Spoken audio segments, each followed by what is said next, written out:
Om Swastiastu, selamat sore. Saya Stephen Saragi, Angkatan 23 dengan NIM AR113.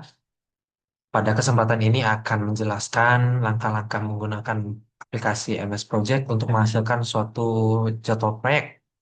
Nah, di sini nanti akan ada uraian-uraian pekerjaannya, hubungan antar pekerjaan, Gantt dan kurva S. Nah, untuk pertama, kita akan membuat beberapa penyesuaian dulu di dalam aplikasi ini. Nah, kita masuk ke project. Change working time, options.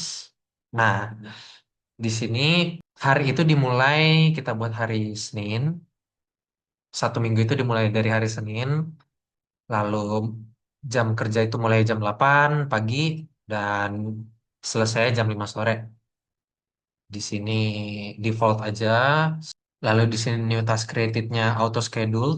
Jadi nanti terjadwalkan otomatis dia. Durasinya kita gunakan hari supaya gampang nanti eh, mengubahnya, mengubah-ubah durasinya. Lalu ke display. Nah, di sini currency-nya kita ubah ke IDR. Oke, hanya itu saja. Oke. Nah, di sini kita akan menginput libur nasional dengan cara create new calendar. Kita bikin namanya proyek rumah baru. Create new base calendar. Oke. Nah, sebagai contoh kita masukkan hari raya Imlek itu tanggal 17 bulan 2. Tanggal 17 bulan 2 Imlek. Imlek. Enter. Langsung masuk dia. Satu lagi contoh Nyepi. Dia bulan 3 tanggal 19. Nyepi. Oke. Jadi di sini kan dalam seminggu bekerja hanya 40 jam. Dan itu 5 hari. Jadi dianggap di sini Sabtu Minggunya libur. Non-working time. Oke. Mungkin bisa ditambahkan lagi libur nasional lebih detail. Tapi saya hanya masukkan segini saja. Lanjut project information-nya. Kita buat mulai proyeknya itu tanggal 5 bulan ini. Nah, di sini kalendernya kita buat proyek rumah baru. Jadi nanti libur nasional udah otomatis masuk dan dijadwalkan mulai dari tanggal mulai, sejak tanggal mulai. Oke, hanya itu saja. Langkah selanjutnya kita akan memasukkan uraian pekerjaan, durasi, predesesor, materialnya. Nah, di sini sudah saya siapkan di Excel sesuai dengan RAB. Untuk yang pertama kita perlu data jumlah tenaga, volume total, dan koefisien. Nanti dari ketiga itu kita masukkan ke rumus ini, volume total dikalikan dengan koefisien dibagi dengan jumlah tenaga akan menghasilkan durasi. Nah, di sini kita bisa variasikan jumlah tenaga kerjanya untuk menghasilkan durasi yang pas nanti sesuai dengan lagi konstruksi.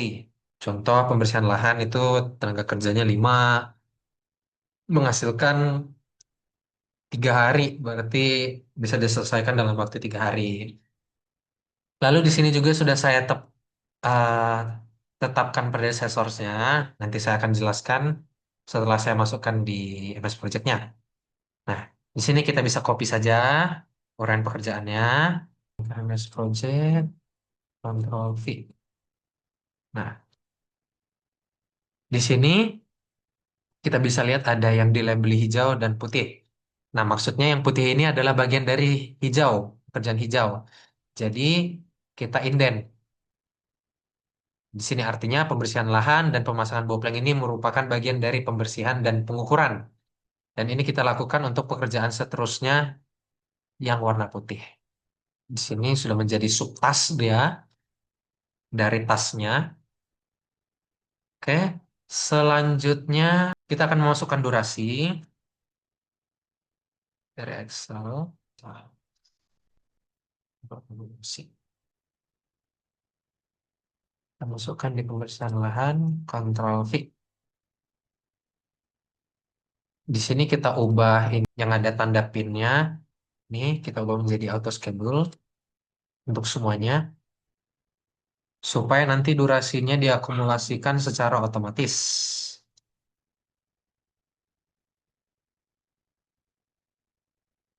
Karena belum ada predecessorsnya.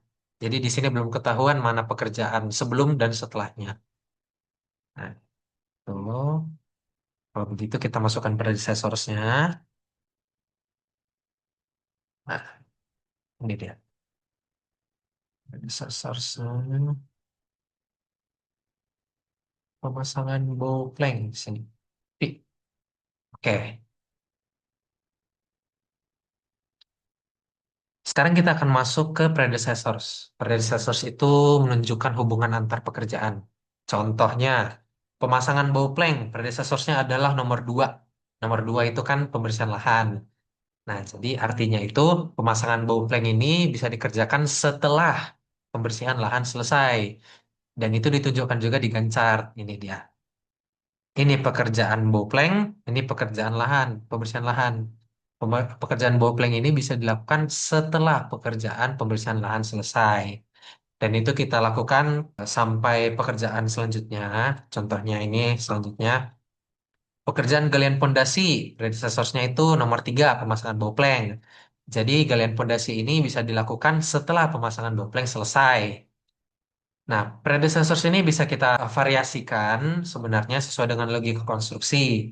Nah, di sini saya coba 5FF, urugan pasir bawah pondasi. Sekalian kita lihat di gancarnya, 5FF. Nah, ini berarti pekerjaan urugan pasir ini bisa diselesaikan berbarengan dengan pekerjaan galian pondasi. Jadi sebelum pekerjaan galian pondasi ini selesai, kita mulai nih urugan pasir. Kita bisa lihat di sini. Di hari terakhirnya galian pondasi, kita mulai urugan pasir bawah pondasi dan akan selesai bersamaan di hari yang sama. Sama dengan 7FF ini juga. Nah, sekalian kita lihat dan chartnya di sini pekerjaan pasangan batu kosong ini bisa selesai berbarengan dengan pondasi footplate. Jadi pasangan batu kosong ini bisa kita mulai sebelum pondasi footplate-nya selesai gitu. Nah, contoh variasi lainnya ada 11 SF. Di situ artinya pekerjaan kolom nih, kan predecessornya 11. Tapi karena SF, pekerjaan kolom ini bisa selesai sebelum pekerjaan organ tanah ini dimulai. Nah, bisa kita lihat di sini, pekerjaan kolom ini selesai sebelum pekerjaan urugan tanah itu dilakukan. Kombinasi lain lagi, ada 21 FF plus 1 hari. Ini hanya coba-coba saja variasi. Nah, ini. Kalau FF itu kan artinya pekerjaan ring balok dengan pekerjaan kolom ini kan bisa selesai berbarengan sebenarnya. Tapi karena di sini plus 1 hari, jadi pekerjaan ring balok ini bisa selesai sehari setelah pekerjaan sebelumnya, yaitu pekerjaan kolom selesai. Nah, ini dia. Pekerjaan kolom selesai di sini, yang mestinya bisa selesai barengan, tapi karena plus sehari, jadi lebih terlambat 1 hari dia selesainya. Contoh, kombinasi selanjutnya, ada 32 SS di pemasangan engsel. Sekalian kita lihat di gancar. Nah, di sini. SS itu berarti kedua pekerjaan itu bisa dilakukan berbarengan. Contoh, 32 SS itu nomor 32-nya pembuatan dan pemasangan pintu dan jendela. Jadi pemasangan pintu dan jendela ini bisa dilakukan berbarengan dengan pemasangan engsel. Tuh. Nah, contoh lagi 32 SS plus 1 hari. Nah, semestinya SS itu kan bisa dilakukan berbarengan dia pemasangan penggantung dengan engsel. Tapi karena di sini SS plus 1 hari, jadi pemasangan penggantung ini mulainya sehari lebih lambat, yang seharusnya bisa berbarengan dengan pemasangan engsel. Nah, ini gitu. Mestinya bisa dimulai di sini, pemasangan penggantung, tapi karena plus 1 dia delay sehari. Contoh, ini lagi 15 SS plus 70%. Itu artinya pekerjaan plesteran ini bisa dimulai berbarengan dengan pekerjaan nomor 15. Apa itu nomor 15? Pekerjaan dinding. Tetapi karena di sini ada plus 70%, berarti tunggu dulu selesai pekerjaan nomor 15 tadi, selesai 70%, baru bisa dimulai pekerjaan plesteran ini. Itu sama saja dengan ini SS plus 14 hari. Hanya saja ini 14 hari lebih lambat. Kalau yang persentase tadi, setelah 70% dulu selesai pekerjaan sebelumnya, baru pekerjaan setelahnya bisa dimulai gitu. Kira-kira begitu saja. Lalu di sini kita akan assign resource. Resource sheet. Nah, sesuai dengan RAB-nya, tenaga kerjanya apa saja, lalu maksimal dalam sehari bisa dialokasikan seberapa banyak pekerja, lalu berapa standar harganya. Di sini kita pakai standar harganya itu per jam. Contohnya mandor. Mandor itu saya anggap 180.000 sehari dibagi 8 menjadi 22.500 per jam. Ini per day. Oke. Nah, di sini kita copy saja resource name-nya. Setelah kita masukkan apa saja tenaga kerja yang kita butuhkan, materialnya apa saja, sekarang kita tentukan tipenya. Sebagai contoh saja, mandor, tipenya work, karena itu tenaga. Material kita kosongkan, kita kosongkan. Lanjut ke max. Di sini itu artinya seberapa banyak mandor yang bisa kita alokasikan dalam satu hari. Contoh saya buat 200. Itu artinya 2 orang dalam sehari, itu maksimalnya. Dan standar rate ini itu artinya harga standarnya. Di sini saya bikin per hour. Jadi per jam itu dibayar sekian. Contoh saya anggap 180 per hari. Karena sehari 8 jam berarti 180 dibagi 8 itu ketemu 22.500. Enter. Nah, saya skip sampai sudah saya isi semua. Nah, di sini sudah saya isi semua. Tipenya sudah saya tentukan. Max-nya sudah saya tentukan. Standar rate-nya sudah saya tentukan. Ini sesuai dengan nilai harga satuan ataupun harga satuan pekerjaan. Untuk assign material dan tenaga kerja, kita masuk lagi ke Gantt chart. Gantt chart. Nah, di sini ada resource names. Contoh kita ke pekerjaan galian pondasi. Nah, di sini. Kita klik 2 kali. Nah, di sini muncul. Muncul window begini. Nah, di pekerjaan ini kita butuh contohnya mandor. Lalu kita butuh kepala tukang. Lalu kita butuh tukang batu. Lalu pekerja.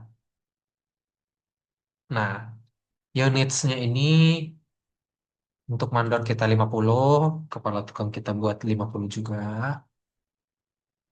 Tukang batunya kita buat 200, pekerjanya kita buat 100. Jadi, dalam sehari mandor itu hanya datang 4 jam maksudnya di sini karena 50% setengah hari. Di sini tukang batu 200. Di sini dalam sehari tukang batu berarti hanya 2. Di sini dalam sehari pekerja hanya 4. Itu kita lakukan untuk semua uraian pekerjaan tergantung dengan kebutuhan tenaga ataupun materialnya sesuai dengan pekerjaannya. Lalu di sini kita akan loncat sampai saya mengisi semua resource names-nya. Oke, setelah saya masukkan kebutuhan material dan tenaga kerja di setiap pekerjaan, kita akan coba lihat berapa sih biayanya. Jadi di sini kita add new column, kita ketik cost, langsung muncul harga-harganya nanti.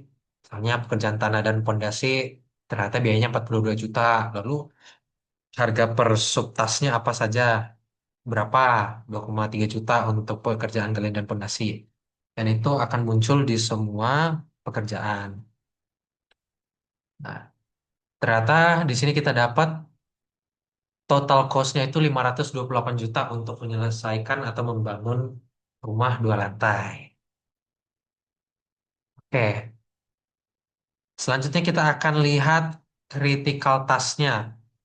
Jadi critical task ini kan tidak boleh terlambat karena ini sangat berpengaruh ke durasi total proyek ini. Nah, di sini kita bisa lihat pembersihan lahan ternyata masuk ke critical path, pemasangan boplang masuk, pekerjaan galian pondasi ternyata masuk. Di sini kita bisa lihat semua line critical path di mana-mana saja, pekerjaan apa saja yang termasuk ke dalam critical path. Coba kita kecilkan. Dan ternyata proyek rumah 2 lantai ini selesai setelah pekerjaan instalasi listrik selesai. Nih. Dengan total durasinya itu 138 hari, kira-kira segitu. Untuk pada umumnya rumah 2 lantai itu kira-kira eh, 5 sampai 6 bulan. Jadi ini sudah cukup masuk akal. Selanjutnya kita akan melihat kurva S-nya. Kita lihat kumulatif cost-nya, ada cost-nya berapa banyak yang dikeluarkan. Eh, di sini kita bisa lihat juga setiap uraian pekerjaan membutuhkan cost berapa. Nah, di sini kan munculnya setiap bulan reportnya. Kita coba ubah ke per minggu. Biasanya lebih bagus. Dengan cara ini kita klik sekali, lalu klik kanan, lalu show field list, kita edit. Unitsnya kita ubah ke weeks. Oke. Di sini sudah agak agak bagus dia kelihatannya. Di sini saya anggap ada 3 fase. Landai pertama, penukik di fase kedua, dan landai lagi di fase ketiga. Nah, di fase pertama ini artinya pekerjaannya tidak terlalu banyak karena untuk pertama-tama kan mungkin persiapan dulu dan itu tidak membutuhkan biaya yang tinggi, biasanya mobilisasi. Lalu untuk fase kedua ini sudah mulai meningkat, mulai menukik, itu artinya eh, pekerjaan itu mulai semakin padat dan membutuhkan cost yang lebih tinggi. Ada lonjakan kebutuhan cost juga. Yang terakhir adalah fase ketiga di mana grafik sudah mulai melandai dan juga kebutuhan kos sudah mulai menurun. Tetapi waktu yang diperlukan itu lebih panjang karena biasanya itu adalah bagian finishing yang memerlukan ketelitian tinggi untuk menghasilkan produk akhir yang lebih baik. Dan juga grafiknya berakhir pada bulan Juli di mana uang yang dikeluarkan sudah mencapai 528 juta sesuai dengan RAB yang kita rencanakan. Kira-kira begitulah yang bisa saya sampaikan. Saya berharap video ini bisa berguna untuk teman-teman yang membutuhkan langkah-langkah menggunakan aplikasi MS Project. Selamat sore, terima kasih.